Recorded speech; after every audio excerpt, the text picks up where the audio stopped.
ஓம் நம சிவாய. ஓம் வெற்றிவேல் முருகனுக்கு அரோகரா. ஆனி மாதத்தில் வர கிருத்திகைக்கு எங்கே போகலான்னு சொல்லிட்டு நான் என் தம்பியெல்லாம் யோசனை பண்ணிகிட்டு இருந்தோம். சரி, சுவாமி மலைக்கு போகலாமா இல்லை என்கண் போகலாமான்னு யோசனை பண்ணும்போது, சரி ரொம்ப நாளாகிடுச்சு எட்டுக்குடி போய் சின்ன வயசில் போனது, அதுக்கப்புறம் போகவே இல்லை.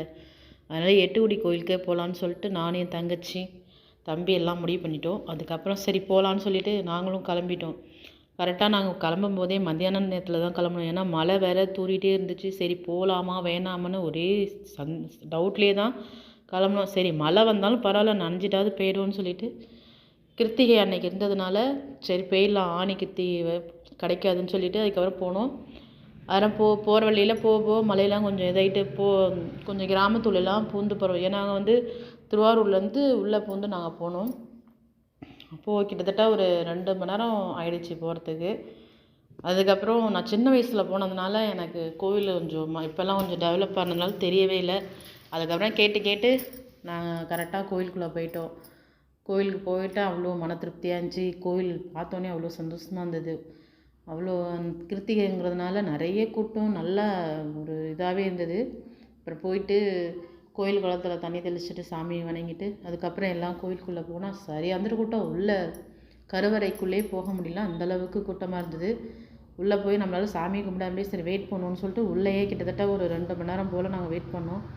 சாமியை தரிசனம் பண்ணிட்டு தான் வெளியில் வரணும்னு சொல்லிட்டு நாங்கள் போன நேரம் கிருத்திகைங்கிறதுனால அபிஷேகம் ஆரம்பிச்சிது. சரின்னு போய் நாங்கள் அபிஷேகம் அப்புறம் ஆராதனை எல்லாமே நல்லா அழகாக நல்லா நேருக்கு நேர் நின்று அந்த நுண்டியலுக்கு பக்கத்துலேயே நின்று நல்லா சாமியை நல்லா தரிசனம் பண்ணோம்.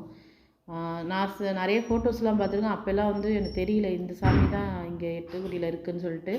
அப்புறம் பார்த்த பிறகு தான் தெரிஞ்சது, ஓ இங்கே தான் 6 முகத்தோடு இருக்காரா அப்படின்னு சொல்லிட்டு அதுக்கப்புறம் பார்த்து நல்லா தரிசனம் பண்ணிவிட்டு அவ்வளோ சந்தோஷமாக நாங்கள் வந்தோம். அது கிருத்திகைங்கிறதுனால சரியாந்திர கூட்டமாக வேறு இருந்தது. நல்லா மக்கள் நிறைய பேர் வந்திருந்தாங்க. சாமி தரிசனம் அதெல்லாம் இல்லை. இப்போல்லாம் நல்லா கோயிலில் நல்லாவே வெற்றிவேல் முருகனுக்கு அரோகரான்னு சொல்லி எல்லாருமே கொஞ்சம் கூட முன்னெல்லாம் பார்த்தா கூச்சப்படுவாங்க, யோசிப்பாங்க, கையெடுத்து மேலே கும்புறதையே யோசிப்பாங்க. இப்போ நல்ல டெவலப்பாக எல்லாருமே அரோகரா கோஷத்தை நல்லா கோயிலுக்குள்ளேயே நல்ல விதமாக எல்லாருமே சொல்கிறாங்க. காது அப்படியே இதாகிடும் போல இருக்குது. அந்தளவுக்கு சொல்லவும் மனசுக்குள்ளே சொல்ல இன்னும் கொஞ்சம் சந்தோஷமாக அந்த இடத்துல அந்த இது இருக்குது. அதுக்கப்புறம் சாமி நல்லா தரிசனம் பண்ணிவிட்டு எல்லாம் வெளியில் இருக்கிற சிவன் இதெல்லாம் வழிபட்டுட்டு கோயிலை நல்லா சுற்றி வந்தோம். அந்த கோயிலில் ஒரு விஷயம் என்னென்னு கேட்டிங்கன்னா, எல்லா கோயிலையும் சண்டிகாசுரர் டக்கு டக்குன்னு போய் எல்லாம் மக்கள் பார்த்துட்டு வந்துடுவாங்க. ஆனால் அந்த சண்டிகாசுரர் கோயிலில் மட்டும் என்னென்னா எல்லாம் வரிசையில் நின்று ஒருத்தராக பொறுமையாக போயிட்டு சாமியை தரிசனம் பண்ணிட்டு வந்தாங்க. அதெல்லாம் பார்க்குறதுக்கு கொஞ்சம் சந்தோஷமாக இருந்தது.